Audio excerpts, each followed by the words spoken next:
네, 안녕하십니까. 오늘도 일상기도회를 통해서 하나님의 말씀을 나누기 원합니다. 오늘 우리가 함께 나눌 말씀은 창세기 44장 18절에서 34절까지의 본문입니다. 우린 앞선 본문에서 요셉이 자신의 은잔을 베냐민의 자루에 넣어두는 장면을 함께 살펴보았죠. 형제들은 다시 그 일로 인해서 애굽으로 끌려오게 되었고 잔이 발견된 자만 종으로 삼고 너희는 평안히 돌아가라 라고 말하는 장면이었습니다. 이 상황은 과거 형제들이 요셉을 버리고 돌아갔던 사건과 어쩌면 비슷한 구조를 가지고 있다라고 할 수 있겠죠. 사랑받는 동생 한 사람만 남겨두고 다른 형제들은 돌아갈 수도 있는 상황이었습니다. 오늘 본문은 바로 그 자리에서 형제들이 어떤 선택을 하는지를 보여줍니다. 특별히 그 형제들 가운데 유다의 말이 중심이 되어 기록되어 있습니다. 본문 18절에서는 유다가 앞으로 나와서 이렇게 말하고 있습니다. 18절 본문입니다. 유다가 그에게 가까이 가서 이르되 내 주여 원하건대 당신의 종에게 내 주의 귀에 한 말씀을 아뢰게 하소서. 주의 종에게 노하지 마소서. 주는 바로와 같으심이니이다 라고 기록을 하고 있습니다.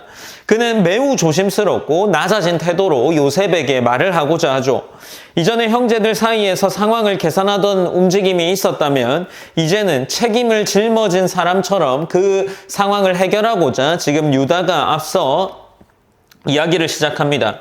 그리고 19절로 23절 본문에 보면 유다는 이전에 있었던 대화를 다시 설명하죠. 아버지에게는 노년에 얻은 막내 아들이 있었고 그의 형은 없어졌으며 아버지가 그 아이를 특별히 사랑한다라고 말합니다. 여기서 중요한 것은 유다가 사실만을 전달하는 것이 아니라 아버지의 마음과 그 상황을 고려하면서 이야기를 하고 있다는 점이죠. 그리고 이어지는 24절로 29절 본문에서는 자신들이 집으로 돌아가서 아버지에게 애굽에서 있었던 일을 말했을 때 야곱이 얼마나 힘들어했는지를 설명합니다.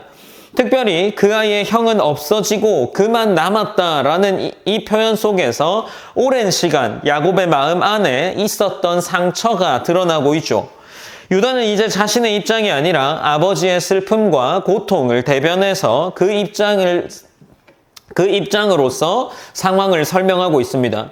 그리고 30절로 31절 본문에서 유다는 만약 베냐민이 없이 돌아가게 되는 상황을 가정하면서 그때에 아버지는 충격으로 죽게 될 것이다 라고 이야기를 하죠.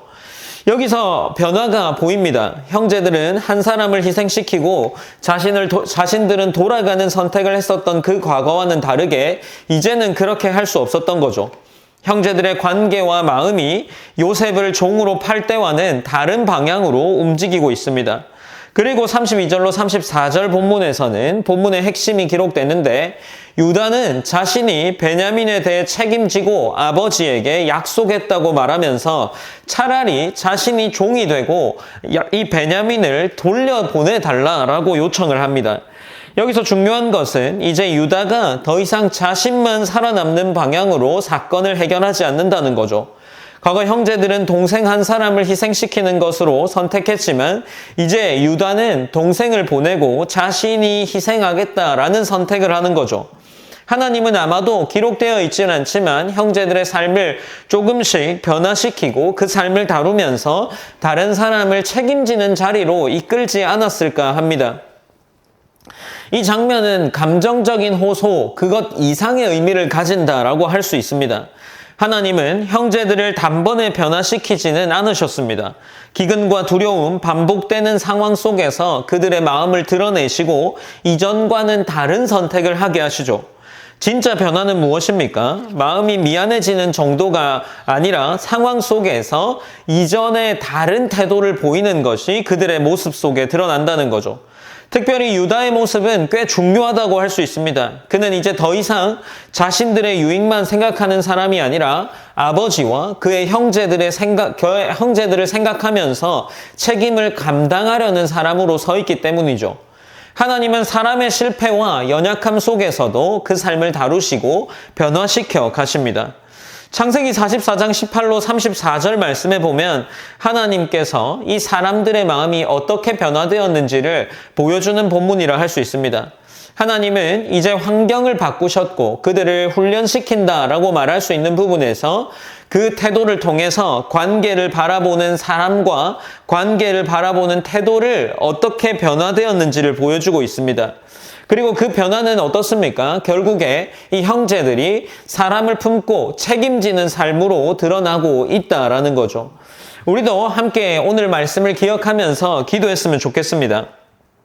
우리의 삶이 하나님께서 우리 개인의 삶 그리고 우리 공동체의 삶을 다루어 가실 때 시간이 지날수록 하나님이 원하시고 기뻐하시는 방향으로 우리 개인의 삶과 공동체가 변화되어 가게 해달라고 기도했으면 좋겠습니다. 그리고 두 번째로 우리 개인만 지키는 삶이 아니라 다른 사람을 품고 책임지면서 살아가는 믿음을 줄 수 있기를 기도했으면 좋겠습니다. 유다가 이전의 모습과 다르게 더 성숙한 신앙의 모습을 보이는 것처럼 우리 또한 타인을 위해서 이웃을 사랑하라라는 그 계명들을 기억하면서 그들의 삶이 우리에게 동일하게 책임이 있음을 느끼며 살아갈 수 있는 그런 사람이 될 수 있도록 하나님이 인도해 달라고 기도했으면 좋겠습니다. 제가 기도함으로 오늘 일상기도회를 마무리하겠습니다.